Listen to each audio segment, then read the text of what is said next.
अस्सलाम वालेकुम दोस्तों, कैसे हैं आप सब? आज मैं आपके लिए चिकन के शामी कबाब की एक मज़ेदार सी रेसिपी लेके आई हूँ।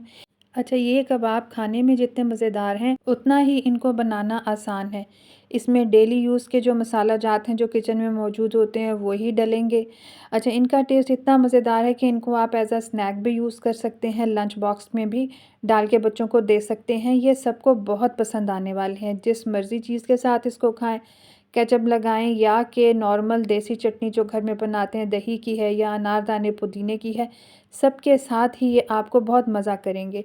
उम्मीद है आपको वीडियो अच्छी लगेगी। एंड तक आपने इस रेसिपी को वॉच करना है, कोई भी हिस्सा आपने मिस नहीं करना। सब मसाले आपको बताने वाली हूँ, तो चलिए स्टार्ट करते हैं।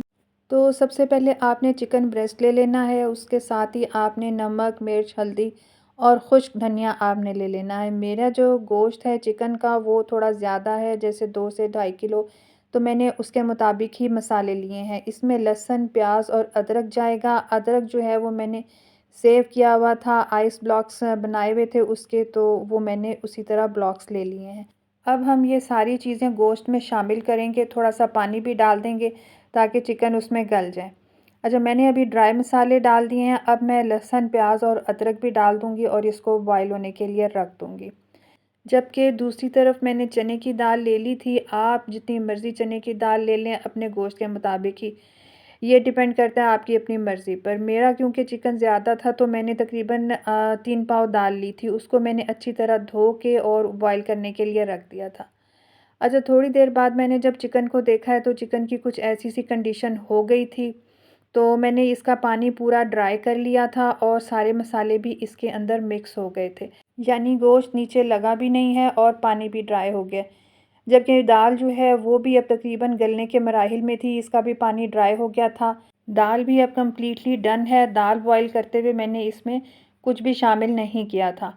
अच्छा, अब मैं दाल और चिकन को थोड़ा-थोड़ा चॉपर में डालूँगी इक्वल क्वांटिटी में और थोड़ा-थोड़ा डाल के इसको मैं ग्राइंड कर लूँगी। अच्छी तरह से जब सारी दाल और चिकन मिक्स हो जाएगा, ग्राइंड हो जाएगा, तो फिर इसमें बाकी के मसाले हम ऐड करेंगे। वो कौन से मसाले होंगे वो भी आपने नोट करने हैं, इसलिए वीडियो को स्किप नहीं करना। अच्छा, जब हम दाल और चिकन को ग्राइंड करेंगे तो कुछ उसकी ऐसी-सी कंडीशन हो जाएगी, तो आपने इस तरह का टेक्सचर बिल्कुल रखना है जिस वक़्त भी आप दाल को और चिकन को ग्राइंड करें तो ये टेक्सचर होना चाहिए। क्योंकि ये चिकन ब्रेस्ट का गोश्त था तो ये थोड़ा ड्राई ही होता है। अच्छा, जब सारा दाल और गोश्त ग्राइंड हो जाएगा तो वो मैंने सारा अब एक बर्तन में निकाल लिया है। अब इस स्टेज पे सबसे पहले मैं इसको टेस्ट करूँगी। मैं देखूँगी कि जो मसाले मैंने इसमें ऐड किए थे, उसमें कोई कमी बेशी तो नहीं है। अगर कोई कमी बेशी होगी तो मैं उसको पूरा कर लूँगी। तो जनाब, मैंने टेस्ट किया था तो मुझे जो-जो मसाले कम लगे वो मैं अब इसमें शामिल कर रही हूँ। तो अब मैंने नमक शामिल किया है और अब सारे मसाले आपने नोट डाउन करते जाना है। मुझे मिर्च भी कुछ कम लगी थी क्योंकि दाल भी हमने जब बॉयल की थी, तो दाल में हमने कोई मसाला शामिल नहीं किया था। लाल मिर्च के बाद अब मैं काली मिर्च का पाउडर शामिल कर रही हूँ और फिर अब गरम मसाला आपने डालना है। ये सब मसाले अकॉर्डिंग टू योर टेस्ट होंगे। मैंने अपने टेस्ट के मुताबिक डाले हैं और अब उसके बाद थोड़ा-सा चाट मसाला इसमें ऐड करूँगी। जब सारे मसाले बीच में डाल देंगे तो इसको फिर एक दफ़ा अच्छा-सा मिक्स करेंगे और मिक्स करने के बाद एक दफ़ा फिर इसको टेस्ट करेंगे। फिर कोई कमी बेशी होगी तो फिर आपने पूरी कर लेनी है। ये सब चीज़ें क्योंकि अकॉर्डिंग टू योर टेस्ट होंगी, इसलिए ये टेस्ट करने के बाद ही आपको पता चलेगा। अच्छा जी, अब मैंने ले लिए हैं 2 अंडे और उनको मैं अच्छी तरह फेंट के कीमे में शामिल करूँगी और फिर दोबारा अच्छी तरह से मिक्स कर लूँगी। अब हमारा कबाबों का मिक्सचर तैयार है। थोड़ा-सा पानी लेंगे, हाथों को गीला करके कबाब बनाते जाएँगे। अच्छा, इसमें आप चाहें तो हरा धनिया, पुदीना और हरी मिर्च भी शामिल कर सकते हैं, पर मैंने इसलिए नहीं किया कि ये एक रिक्वेस्टेड डिश थी और मुझे मना किया गया था कि हरा धनिया और हरी मिर्च नहीं डालनी।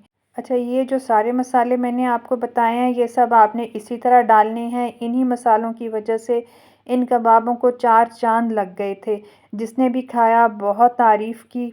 और मैं जब भी ये बनाती हूँ ज़्यादा क्वांटिटी में बनाती हूँ क्योंकि इनका पता ही नहीं चलता कि ये कब बने और कब ख़त्म हो गए।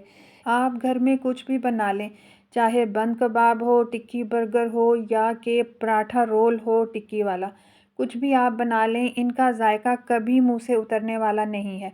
उम्मीद है आपको वीडियो पसंद आएगी। इस तरीके से ट्राई ज़रूर आपने करना है और मुझे फ़ीडबैक ज़रूर देना है। अच्छा, मैंने इसको अभी अंडे के साथ कोट करके तैयार किया है। आप चाहें तो इसको ब्रेड क्रम्स के साथ भी कोट करके फ़ाइनल लुक दे सकते हैं, और ये टोटली आपकी मर्ज़ी पे डिपेंड करता है कि आपको कैसा टेस्ट चाहिए।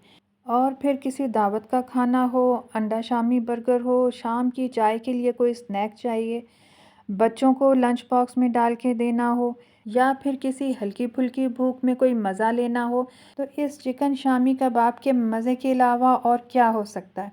अच्छा, जब भी मैं ये कबाब तैयार करती हूँ तो इसका थोड़ा-सा मिक्सचर बचा लेती हूँ छोटे समोसों में और रोल में इस्तेमाल करने के लिए। अगर आप वेजिटेबल्स शामिल कर देंगे तो और भी मज़ेदार हो जाएँगे आपके स्पेशली रोल्स और समोसे। तो ये थी मेरी एक बहुत आसान सी रेसिपी। इसको ज़रूर ट्राई कीजिएगा और अपने फ्रेंड्स और फैमिली के साथ इसे शेयर भी ज़रूर कीजिएगा। उम्मीद है आपको ये रेसिपी पसंद आई होगी। मुझे सपोर्ट करना ना भूलिएगा और मुझे अपनी दुआओं में ज़रूर याद रखिएगा। तो मिलते हैं एक और नई वीडियो के साथ। अपना बहुत सा ख्याल रखिएगा। अल्लाह हाफ़िज़। और हाँ, इन्हें आप केचप के साथ-साथ ग्रीन चटनी के साथ भी एंजॉय कर सकते हैं। और अगर कुछ पूछना हो तो कमेंट सेक्शन में ज़रूर क्वेश्चन कीजिएगा।